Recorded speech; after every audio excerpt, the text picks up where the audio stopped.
بسم اللہ الرحمن الرحیم۔ اسلامک ٹیچر پاکستان کے ناظرین کو السلام علیکم۔ ناظرین، آج کی اس ویڈیو میں آپ کو نظر بد سے حفاظت کے لیے 4 دعائیں بتائی جائیں گی۔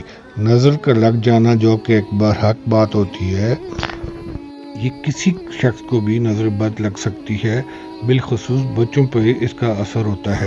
یہ 4 دعائیں جو آپ کے لیے بتائی جا رہی ہیں، وہ بالخصوص مائیں اپنے بچوں کو رات کو پڑھ کر سوئیں اور ان پہ پھونکیں تو انشاءاللہ وہ بچے بھی محفوظ ہوں گے۔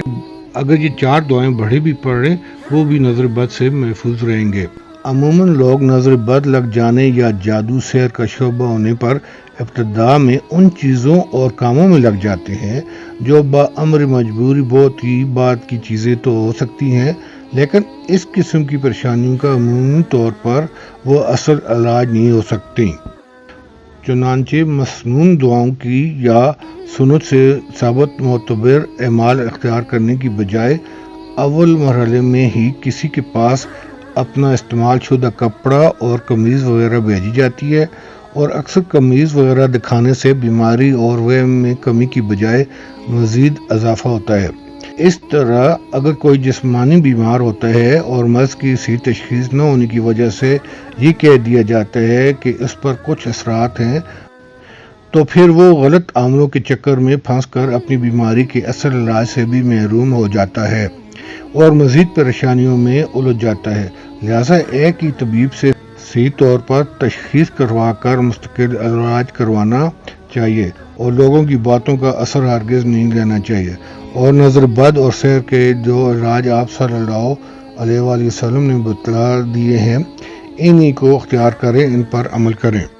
اگر کسی شخص پر جادو کر دیا گیا ہو تو اس کا اثر دور کرنے کے لیے سعودی عرب کے مفتی اعظم سماحت الشیخ عبدالعزیز بن عبداللہ بن باز رحمۃ اللہ تعالی نے اپنے رسالہ حکم السحر والکہانت میں فرمایا ہے کہ سبز بیری کے 7 پتے لے کر ان کو پیسا جائے، پھر ان سے ایک برتن میں رکھ کر اس میں اتنا پانی ڈالا جائے کہ وہ غسل کرنے کے لیے کافی ہو، پھر اس پر آیت الکرسی، سورۃ البقرہ کی آخری آیات، سورۃ الکافرون، سورۃ الاخلاص، سورۃ الفلق، سورۃ الناس پڑھے۔ نیز سورۃ الاعراف کی آیت نمبر 117 تا 119، سورۃ یونس کی آیت نمبر 79 تا 82 اور سورۃ طٰہٰ آیت نمبر 65 تا 69 بھی پڑھے۔ یہ آیات پانی پر پڑھ کر دم کرنے کے بعد مریض اپنے پانی کو 3 مرتبہ پیے اور باقی پانی سے غسل کر لے، انشاءاللہ تعالی ان سے بیماری ختم ہو جائے گی۔ نیز اس طریقہ علاج کو 1 سے زیادہ مرتبہ بھی مرض کے ختم ہونے تک استعمال کیا جا سکتا ہے، اس میں کوئی حرج نہیں۔ اب وہ 4 دعائیں پیش کی جائیں گی جن کا شروع میں آپ کو بتایا گیا ہے۔ نمبر 1، بسم اللہ ارقیک من کل شیء یؤذیک من شر کل نفس او عین حاسد اللہ یشفیک بسم اللہ ارقیک۔ ترجمہ: میں اللہ کا نام لے کر تجھ پر دم کرتا ہوں، ہر اس چیز سے بچانے کے لیے جو تجھے ایذا دیتی ہے، اور ہر نفس کے شر سے اور حاسد کی آنکھ کے شر سے اللہ تجھے شفا دے۔ اللہ کا نام لے کر میں تجھ پر دم کرتا ہوں۔ دعا نمبر 2، بسم اللہ یبریک و من کل داء یشفیک و من شر حاسد اذا حسد و شر کل ذی عین۔ ترجمہ: میں اللہ کا نام لے کر دم کرتا ہوں جو تجھے بری کرے اور ہر مرض سے تجھے شفا دے، حسد کرنے والے کے شر سے جب وہ حسد کرے، اور ہر آنکھ والے کے شر سے یعنی نظر لگ جانے سے تجھے بچائے۔ دعا نمبر 3، ماشاء اللہ لا قوت الا باللہ۔ ترجمہ: جو چاہا اللہ نے، نہیں ہے کوئی طاقت دینے والا سوائے اللہ کے۔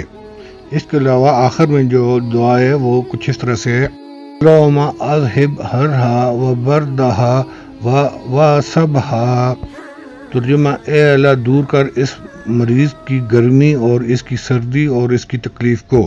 یہ دعائیں مائیں اکثر اپنے چھوٹے بچوں کو رات کو سونے سے پہلے پڑھ کر ان پر پھونکیں، انشاءاللہ بچے بھی محفوظ ہوں گے۔ اگر باقی گھر والے بھی پڑھیں تو وہ بھی نظر بد سے محفوظ رہیں گے۔ ناظرین، اگر آپ میرے چینل پر نئے ہیں تو مہربانی کر کے آپ میرے چینل کو سبسکرائب کریں اور بیل آئیکن پہ آل کر کے لائک کریں، اور ہو سکے تو دوسرے مسلمان بہن بھائیوں تک بھی یہ شیئر کریں تاکہ وہ بھی اس ویڈیو سے مستفید رہیں۔ اپنا خیال رکھیے، اللہ حافظ۔